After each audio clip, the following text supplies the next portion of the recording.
Good morning, Dr. Gordon, family members of Mary Ann Shadd Cary, distinguished guests, and all of you who are able to join us here today. Welcome to the official unveiling of the Mary Ann Shadd Cary statue at Windsor Hall.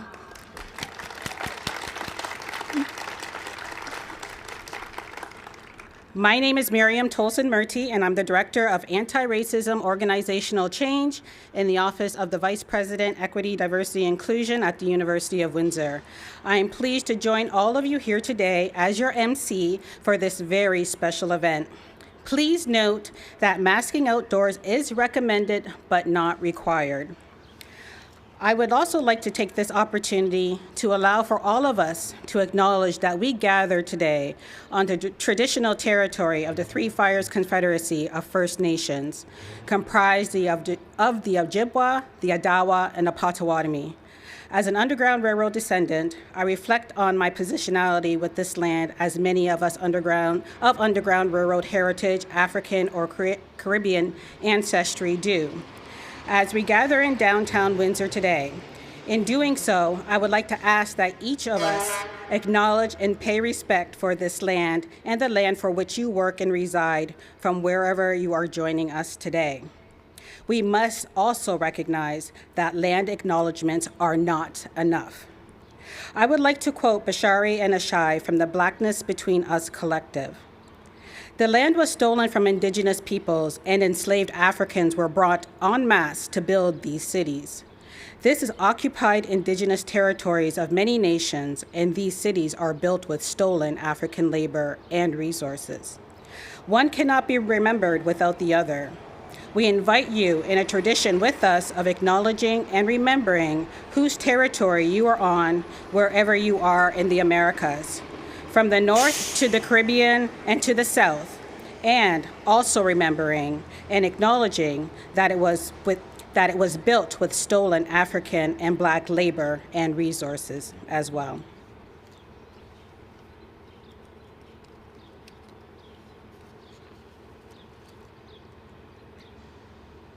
Once again, I would like to extend a warm welcome to members of the Shadd family, descendants, and close friends who are here today. Many have traveled from far away, and we appreciate their attendance. I also want to acknowledge the many extended family members, friends, and scholars from around North America who are joining us virtually this morning. When local artist Donna Mayne first envisioned the Mary Ann Shadd Cary sculpture tribute in 2017, she quickly began discussions with the University of Windsor for sponsorship and placement. Donna spent several months researching and creating a sculpture prototype from clay after receiving a grant from the City of Windsor's Arts, Culture, and Heritage Fund. The final tribute was completed in 2019. And the pandemic realities that followed delayed the official unveiling until now. The statue is a tribute to Mary Ann Shadd Cary, an anti-slavery activist, journalist, teacher, lawyer, the first woman in Canada and the first Black woman in all of North America to establish a newspaper, the Provincial Freeman, which she did right here in Windsor. A special thank you to Valerie Bonasso, props master and scene shop coordinator at the School of Dramatic Art, who was kind enough to create the flowy silk covering being used during the unveiling today. I now invite artist Donna Mayne and University of Windsor President and Vice Chancellor Dr. Rob Gordon to join me for the official unveiling. Afterwards, I invite Dr. Gordon to the podium to say a few words. And please note, there will be an opportunity after the event to come to the statue if you wish, to take pictures and read the plaque up close. Dr. Gordon and Donna?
Well, good morning, everyone, and thank you so much, Miriam. My name's Rob Gordon. I'm the President and Vice Chancellor of the University of Windsor, and it's a really proud day for us. I'm honored today to join descendants of the Shadd family, students, faculty, staff, community members, alumni, and the artist Donna Mayne, who sculptured this lasting tribute before us, which we're really incredibly proud of. I want to certainly thank representatives from the Black Historical Society, the Amherstburg Freedom Museum, the University of Windsor's Board of Governors, the Alumni Association Board of Directors, and the City Councillors for joining us for this profound event, along with those who are joining us virtually. As we gather on the site of the historic Windsor Hall building, I acknowledge the truly unique significance of this statue's location. After all, this is a former site of the Windsor Star newspaper, which opened in June of 1927. As a trailblazing publisher herself, Mary Ann Shadd became the first Black woman in North America to publish and edit a newspaper. The first issue of the Provincial Freeman was published in Windsor on March the 24th, 1853. The newspaper championed abolitionism, temperaments, and the rights of Black people and women, encouraging self-reliance as the true road to independence. The statue was, of course, sculptured by local artist Donna Mayne, who has long-standing roots here in Windsor. Donna, thank you for approaching the University of Windsor for the opportunity to have this incredible artwork grace our campus and our community. Your creativity and sculptural methods are certainly truly inspiring. So thank you so much, Donna.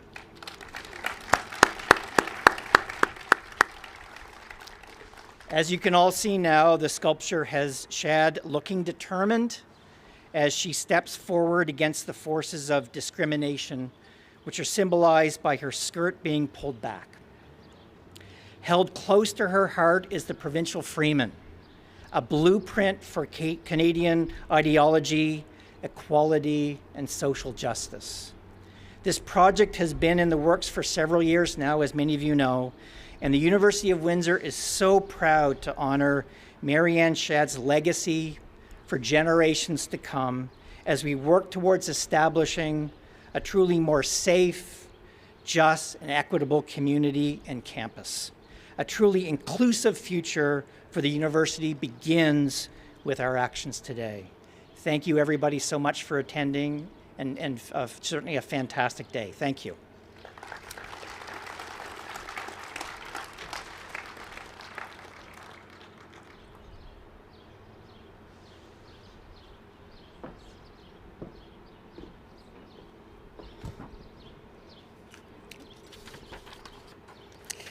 Thank you, Dr. Gordon. Now it's my pleasure to introduce Shannon Prince, curator of the Buxton National Historic Site and Museum and descendant of the Shadd family. Shannon is a storyteller and participant in historical reenactments, which brings the history of Buxton and the Underground Railroad to life for many groups, both here and further afield. She is also a member of the group of local filmmakers recently honored for their work in preserving the history of the Underground Railroad in southwestern Ontario. Please welcome Shannon Prince.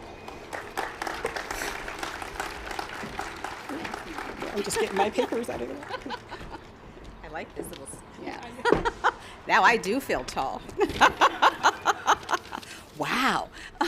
Thank you, Miriam, Dr. Gordon, and Donna. This has been a long time coming. It's beautiful, beautiful. Mary Ann has been described as tenacious, resilient, resolute, contrary, and sometimes compassionate, just to name a few.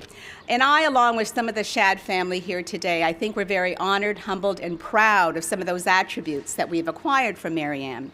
But with a simple pen and the fortitude to overcome the barriers of gender and race, She rewove the Canadian tapestry by designing a community where people of colors intermingled to form a magnificent mosaic. She was one that would not be denied, would not be deterred. And as a strong woman and a role model, she exemplifies change, courage, and the power of your voice. So I think she would be elated of the rich legacy that she has entrusted to all of us here today. So she left to others to carry forward the torch that she has ignited. So thank you, Mary Ann.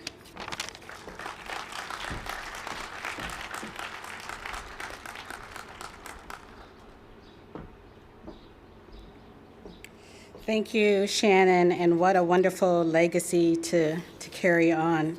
So let me just get my papers in order here for a second. Let's see. I would like to welcome Mary Ann Mulhern to the podium. A former City of Windsor Poet Laureate, Mary Ann has worked closely with Poet Laureate Emeritus Marty Gervais, the Youth Poet Laureate, and fellow Windsor poets and storytellers. Mary Ann was a teacher with the Windsor Separate School Board for over 20 years and began writing poetry in 2001 during a summer writing seminar at the University of Windsor. In September of that year, she won first prize in the Freedom Festival Poetry Contest with her poem about Harriet Tubman entitled Freedom's Rail. She has written countless poems and published 7 books to date. Welcome, Mary Ann.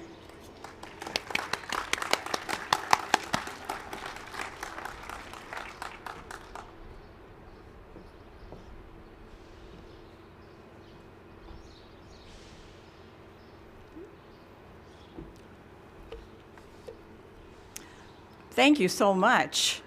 This is wonderful. The statue is stunning. It's just so beautiful. And this is such an important day. Mary Ann Shadd. Mary Ann Shadd, a Black child taught by Quakers, became a teacher. The Underground Railroad brought Mary Ann to Canada, where she led children into the magic of words. Mary Ann Shadd taught girls and boys how to follow pathways to the universe, sun, moon, planets, and stars. She led by example, became the first woman in Canada to found, edit, and publish a newspaper, the Provincial Freeman. To this day, Mary Ann Shadd's message brings hope, sings of peace. Thank you very much.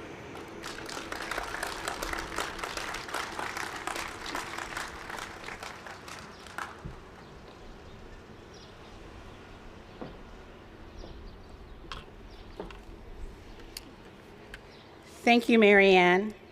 I now invite someone that I've known for many years. We share the same interest in education, social justice, and community building, just to name a few. Irene Moore Davis is the president of the Essex County Black Historical Research Society, and in 2020, she was executive producer of The North Was Our Canaan, a documentary film chronicling the importance of Sandwich Town to local Black history, which won Best Canadian Short Documentary at the International Black and Diversity Film Festival. Irene was inducted into the 100 Accomplished Black Canadian Women and is also the recipient of the Harriet Tubman Award for Commitment to a Purpose by the Ontario Black History Society. Welcome, Irene.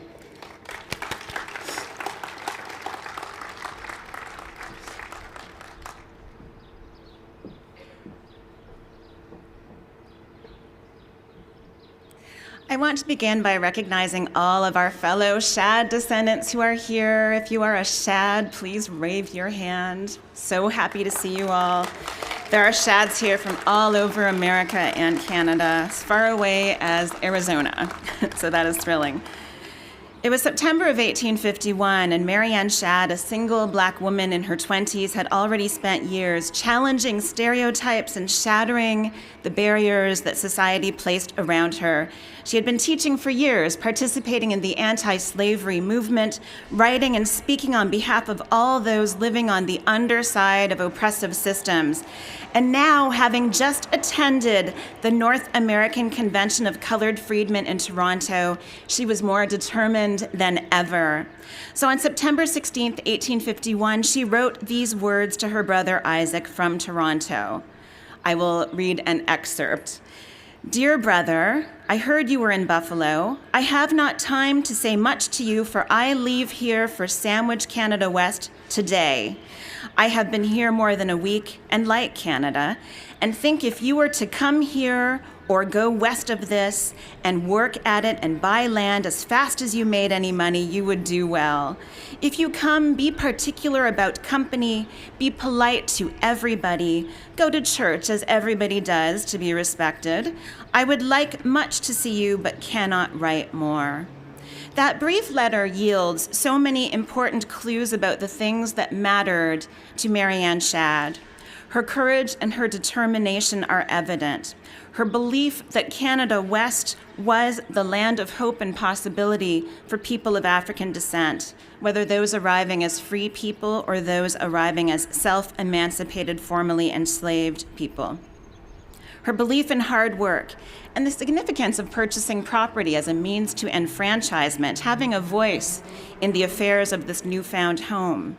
Her insistence on living a life of dignity and encouraging others to do the same. And as always, as we see in this letter, she was a woman with no time to waste. And with that, she set out for this place. Almost immediately here in Windsor, she established a school where black and white children could learn together. Written here and published in Detroit in 1852, her publication, A Plea for Emigration or Notes on Canada West, provided potential black emigrants with all the information they could need to arrive, survive, and thrive here in this place. Here in Windsor, she became the first black woman in North America to edit and publish a newspaper, the Provincial Freeman. Of all these things she did in the face of opposition, many of us would have found those things unbearable. It's no wonder that Donna Mayne has sculpted her looking forward with determination on her face, buffeted by the winds that would resist her change, but she refused to stop and she refused to turn back. And of course, after leaving Windsor, she kept rising, continuing to publish, continuing to lead, serving as a teacher and principal, becoming a Civil War recruiter, graduating from the law school at Howard, and then having the audacity to sue them for holding back her degree on the basis of gender discrimination. That's my favorite part of her story, truth be told. Becoming a leader in the women's suffrage movement and even founding a women's investment club. Frederick Douglass would write of Mary Ann Shadd Cary in 1856, "We do not know her equal among the colored ladies of the United States." He wrote of her unceasing industry, unconquerable zeal, and unceasing industry. I must say that twice. It would be easy for any of us to shrug our shoulders and say that she was nothing like us, that she was a person like no other, that she was special, that none of us could do what she did. Oh my goodness, the bees are here. The bees and the Shadds are here. But the truth is that all of us carry within us the potential to make a difference if we are courageous enough. Rosalind Brock has said that courage cannot afford to skip a generation. So looking to Mary Ann Shadd Cary and others like her for inspiration, let us all work to ensure that indeed courage does not skip our generation. There is still so much work to do. Thank you.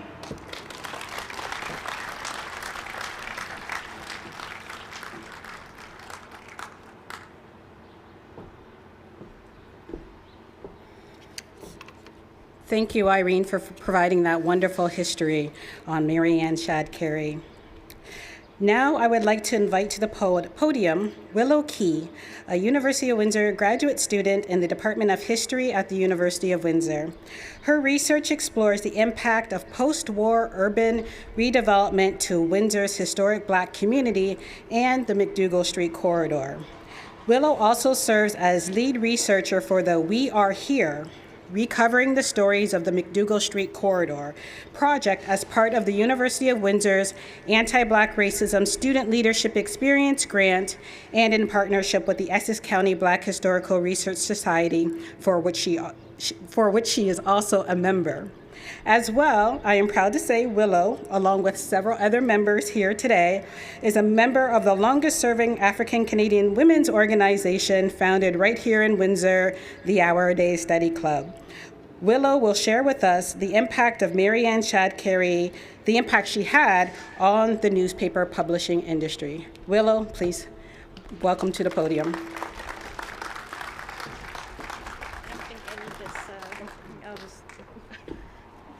I think I'm already tall enough. Thank you all for joining us today for this historic unveiling.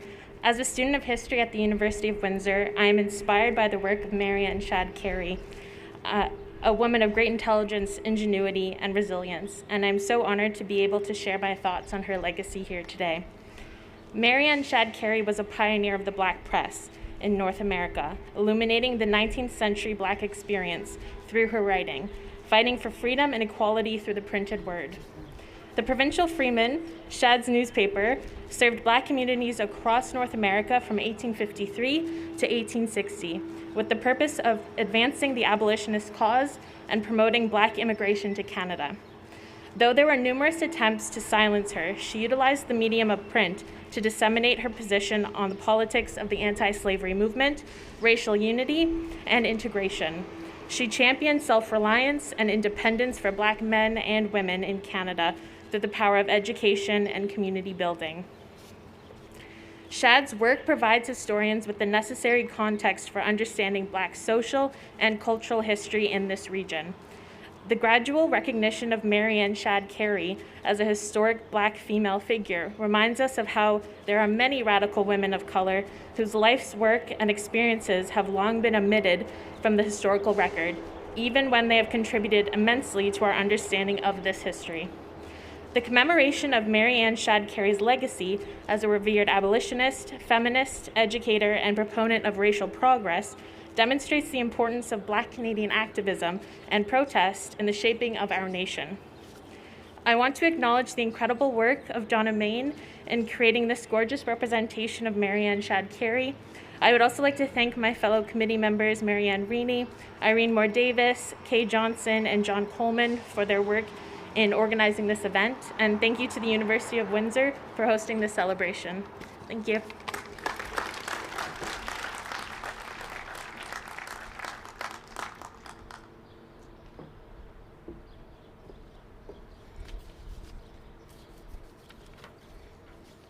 Thank you, Willow.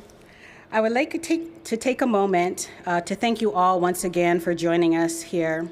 It's just been a beautiful morning on a beautiful day, and it just warms my heart to see everyone here in celebration of such a wonderful woman. It's just such a momentous occasion.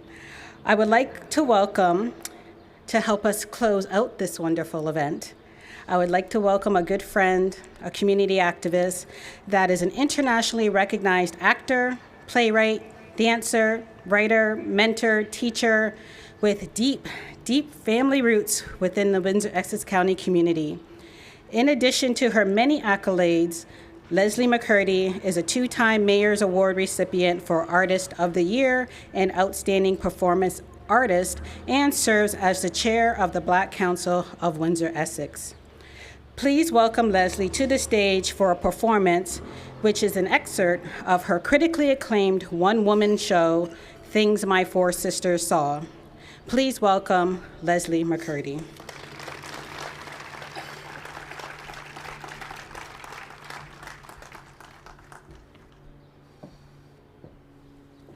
Oh, the land that I come for, sweet Canaan's happy land I come for, sweet Canaan's happy land I come for, sweet Canaan's happy land, pray give me your right hand. Sweet Canaan's happy land, Canada, officially land of the free, after August 1st, 1834, ended slavery throughout the British colonies. Now, there really wasn't much slavery left in Canada by then anyhow, though there were people that were enslaved in Canada that escaped to the northern United States to get free. None of the money that the British government set aside to compensate slave owners for the loss of their slaves due to emancipation came to Canada. Fugitives from American slavery in greater and greater numbers after the passing of the second fugitive slave law in 1850, which said that virtually any black person, free or fugitive, could be sent south into slavery with little to no recourse. Some fled to Nova Scotia, some to Montreal and Quebec, and some to Manitoba, but the largest number, by far, fled to southwestern Ontario, or what was then known as Canada West. Now, some of the influential black leaders, like the great orator Frederick Douglass, thought that by coming to Canada, those of African descent were giving up their birthright. Others, Mary Ann Shadd amongst them, felt that Canada offered the best place of resort for people of color, and that those of African descent in British North America were destined to become a wealthy, learned, highly civilized, and influential community. Mary was born free to free parents on October 9th, 1823 in Wilmington, Delaware. She came to Canada on account of that law to avoid the risk of being sent south into slavery. She was very highly educated, having attended a private school run by Quakers, and she came to Windsor, Canada West in 1851 to teach. While here, the first woman in North America to publish and edit a newspaper. Now, I find all of this particularly interesting because it happened right here in Windsor. Evidently, there was a major conflict in the colored community over a nearby settlement for fugitive slaves called the Refugees Home Society, with a gentleman by the name of Henry Bibbs taking up one side of the debate and Mary Ann Shadd taking up the other. And the reason that she started her own newspaper was, well, let's just say that he, or she, who controls the press, controls our perceptions. Now, the things Mary Ann Shadd saw.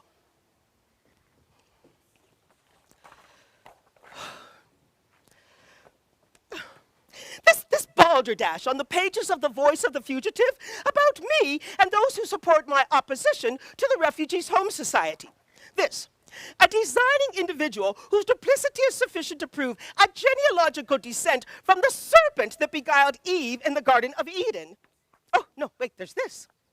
Such an individual merits the contempt, indignation, and execration of the whole community and should not be allowed to eat bread amongst a people whose interest is thus abused.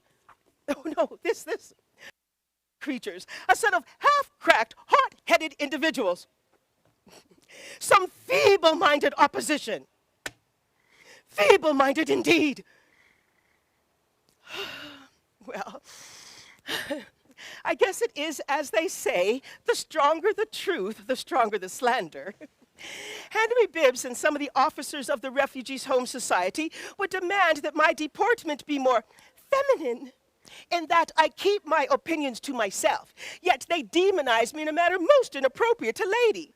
It would seem as I am easier to attack than gentlemen of similar persuasion, as I am not alone in my dissent.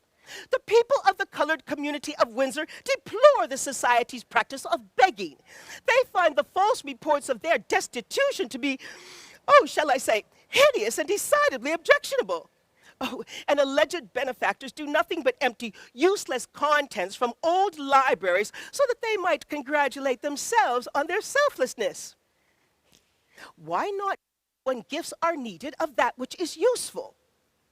Now, there are some officers of the Refugees Home Society who are dedicated abolitionists, committed to providing homestead opportunities for fugitive slaves. Others, I am afraid, are primarily interested in their own gain.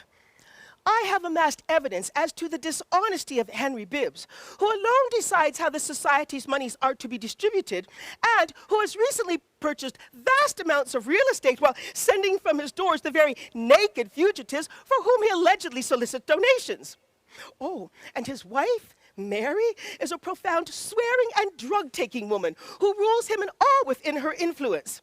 Why, she has designs on the school which I have struggled to maintain. I shall have to take a moment here to boast that the day school now averages 25 students and 12 adults attend in the evening. The fugitives are eager to learn and are in no way inferior in capacity to those who have been brought up under more favorable circumstances. Alas, the American Missionary Association has withdrawn its support of the school due to the Bibbs' intervention, and, well, as it is, the school has just been closed.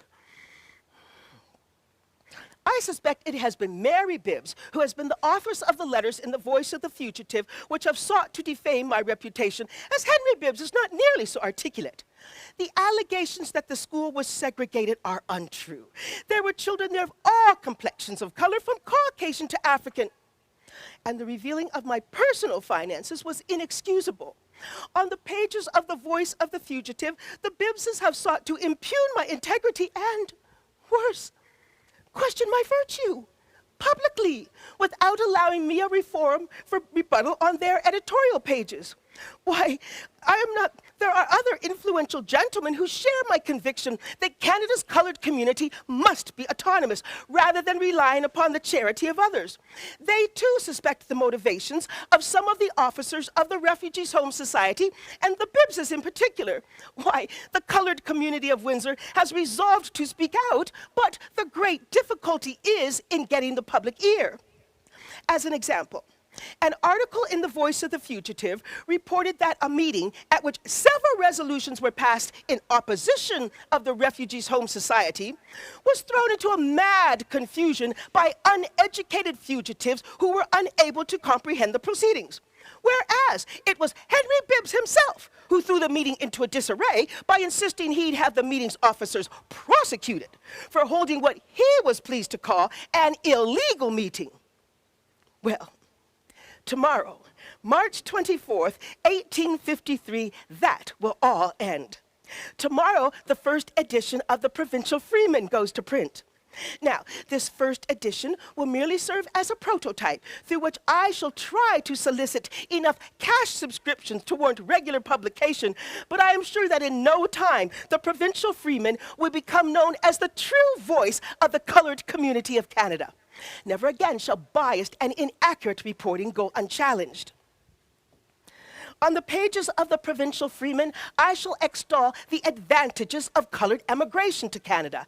Here it can be proven that those of African descent are fit for I shall argue against segregated communities and point out that the two most successful colored settlements, Dawn on the Sydenham River and Elgin, or King's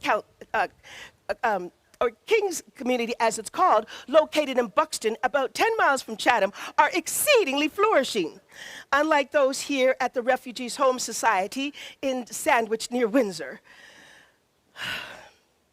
I must say, I hope ever to have unrestricted liberty of opinion on all items of public interest.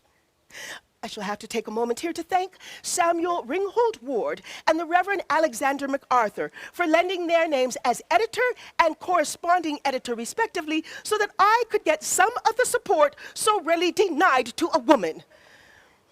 Well, there is still so much to be done, as the writing and the editing, the setting of type and the printing must all be done by hand, as you well know, and, well, I am on a deadline.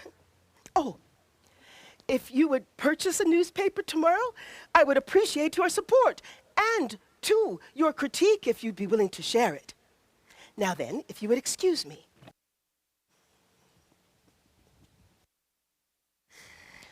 Mary Ann Shadd struggled to make her newspaper viable, and exactly the year to the day that the first issue was published in Windsor, Ontario, the second issue of the Provincial Freeman was published in Toronto.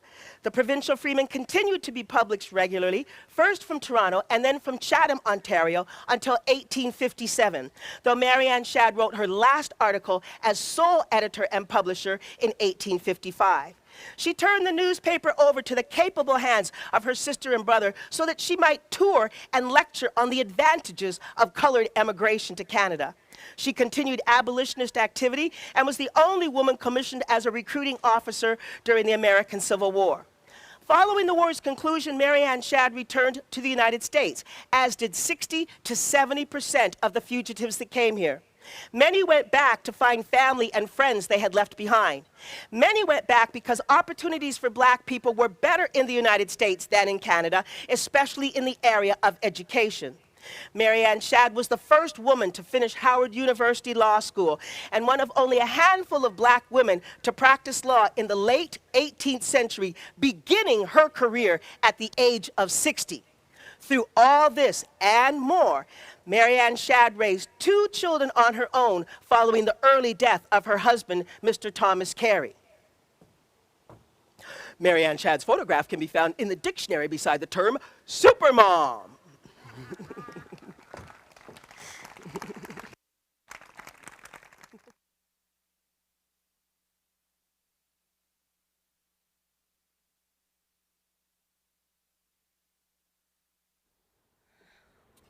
Once again, everyone, Leslie McCurdy.